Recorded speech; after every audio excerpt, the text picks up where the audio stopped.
పట్టుమని 10 ఎంపీ స్థానాల్లో పోటీ చేయని బీఆర్ఎస్ కేంద్రంలో ఎలా ప్రభుత్వం ఏర్పాటు చేస్తుందని డిప్యూటీ సీఎం భట్టి విక్రమార్క ప్రశ్నించారు.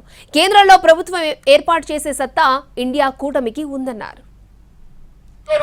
పోటీ చేస్తూ మమ్మల్ని గెలిపించండి, మేము గెలిస్తే ఇక్కడ నుంచి గెలిచిన వ్యక్తి కేంద్రంలో మంత్రి అవుతాడని చెప్తా ఉన్నాడు.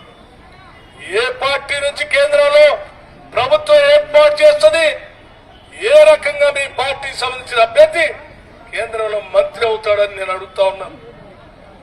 దేశవ్యాప్తంగా బీఆర్ఎస్ పార్టీ సంబంధించిన అభ్యర్థులు పోటీ చేస్తా ఉన్నారా? పట్టుమని 10 మంది పోటీ చేయని మీరు ఒక్క సీట్లో కూడా గెలిచే పరిస్థితి లేదు. మీరు కేంద్రంలో ఏ రకంగా ప్రభుత్వాన్ని ఏర్పాటు చేస్తారు?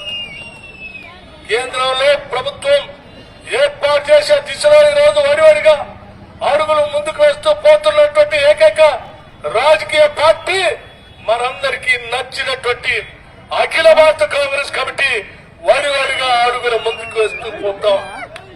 ప్రభుత్వం ఏర్పాటు చేస్తే మనం ఏర్పాటు చేస్తాం. కాంగ్రెస్ పార్టీ ఇండియా కూటమి ఏర్పాటు చేస్తుంది తప్ప టీఆర్ఎస్ పార్టీ బీఆర్ఎస్ పార్టీకి